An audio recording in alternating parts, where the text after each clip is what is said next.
Watsonville clouds and a horror of the road. Andrew gripped the steering wheel, knuckles white. The old pickup rattled, a familiar comfort on the winding roads outside Watsonville, but tonight nothing felt right.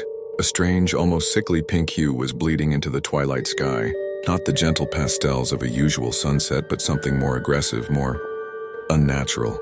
He'd been on his way back from a late job in Santa Cruz, bone-tired and ready for his bed in the quiet Aptos Hills.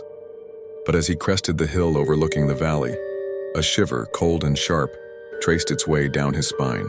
The entire horizon above Watsonville was consumed by those ominous pink clouds. They swirled, not like ordinary weather patterns, but with a viscous, almost corporeal movement. Like some colossal, cotton candy-colored beast writhing in the heavens. He tried to rationalize it.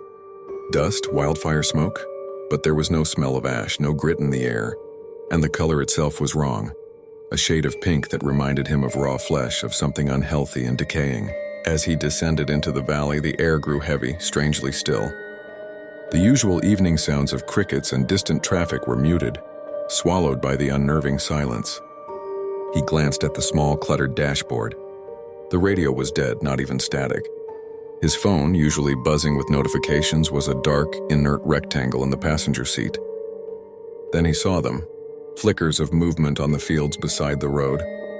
At first, he thought it was the wind rustling the crops, but then he saw figures, hunched and distorted, moving slowly, deliberately, through the rows.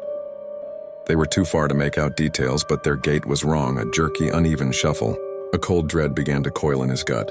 He pressed harder on the accelerator, the old pickup groaning in protest.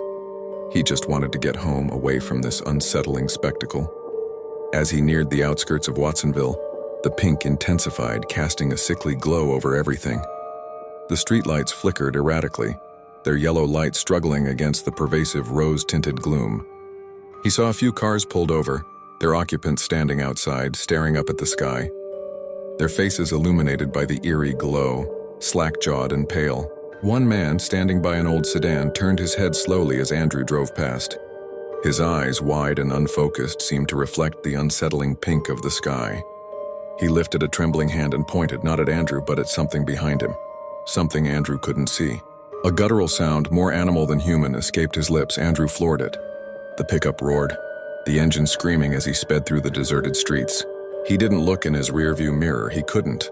He just knew that whatever was happening, whatever those pink clouds portended, he wanted no part of it.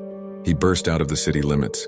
The trees on the other side of Watsonville, a welcome, dark silhouette against the horrific sky. But even here, out on the open road, the pink followed, a suffocating blanket.